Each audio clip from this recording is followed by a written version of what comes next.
दीपक मलिक जय किसान परिवार यूट्यूब चैनल में सभी किसान भाइयों का स्वागत है। भाइयों, ये जो हम खड़े हैं पंजाब में खड़े हैं और ये दोनों जो नदी हैं रावी और उज दोनों का यहाँ मिलन हुआ है। ये जो इधर सामने देख रहे हो ये उज नदी है, ये लाल रेत इसी से आ रहा है। और जो इधर ये साथ में भाई लोग आए हुए गाँव से और चड्डा ग्रुप के जीएम साहब हैं सहरावत जी, ये आए हुए इधर से जो आ रही है रावी नदी। और हम यहाँ राहत सामग्री के लिए आए थे जो हमसे ग्रामवासी से बन पाया था उसे लेकर आए थे। और एक अपना परिवार है जय किसान परिवार व्हाट्सएप ग्रुप है, वहाँ से सहायता राशि मिली थी वो लाए हैं, वो भी दी है। तो ये दोनों नदी का संगम है यहाँ पे। सहरावत जी थोड़ा डिटेल बताओ इसकी आप। हम अभी जो खड़े हैं इस जगह का नाम है मकोड़ा पत्तन। तो यहाँ पे हमारी जो सामने दिखाई दे रही है उज नदी है जी। ये नदी कई जगह हमारे पाकिस्तान में जाती है और कई जगह हमारे इंडिया में आती है। तो यहाँ इनका दोनों का मिलन होता है, संगम होता है। ये जो नदी ऐसे बह रही है इसको बोलते हैं रावी नदी। तो यहाँ पे क्योंकि पानी जब बाढ़ आई थी तो पानी दोनों नदियों में बहुत ज़्यादा आया। तो यहाँ जहाँ हम खड़े हैं इसके पार आप दूसरी साइड देख सकते हैं तो 7 गांव हैं हमारे भारत के जिनका संपर्क यहाँ टूटा हुआ है जब से फ्लड आया है। ये बराबर में जो ये पड़े हैं मेटेरियल जो पड़ा है यहाँ पिप्पे वाला बनाया जाता था पिप्पे का, जिनसे वो 7 गांव के लोग हैं उनका आवागमन यहाँ होता था। और वो इधर हमारे से संपर्क जो भी उनको चाहिए, वो ज़मीन भी है, उनकी खेती है, सब कुछ है।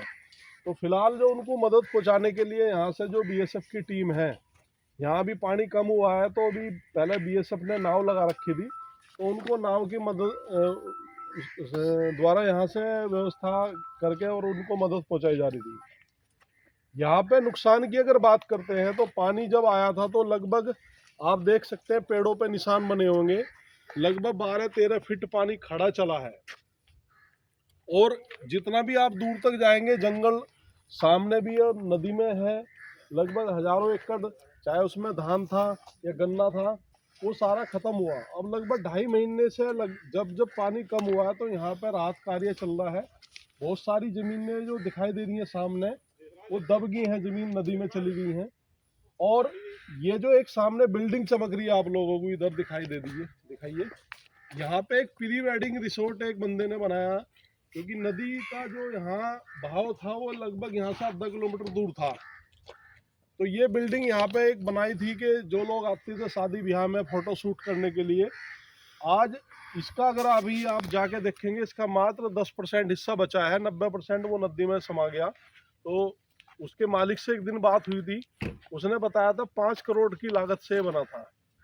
तो पर्सनल नुकसान ये है, अगर गन्ने की बात करते हैं तो गन्ने का जो पीछे जितना भी क्षेत्र बात कर है आपका धान का है, लगभग यहाँ भी 500-600 किले ज़मीन है जो जैसे रेत के टापू दिखाई दे रहे हैं आपको, इस तरह का रेत चढ़ गया लगभग 4-4, 5-5 फीट। तो उसमें हमारे बहुत सारी जो एनजीओ हैं मदद कर रहे हैं लोगों की और इसको ज़मीन को लेवल करने के लिए सारे काम कर रहे हैं। तो आप लोग भी आए, तो जो आपके गांव से लोग नहीं आ पाए उनको आप वीडियो के माध्यम से उन्हें दिखाएंगे। तो यहाँ के वास्तव में लगता है कि जो नुकसान हुआ उसकी आप आकलन नहीं कर सकते, इतना बड़ा नुकसान हुआ है। तो आप लोग आए, धन्यवाद।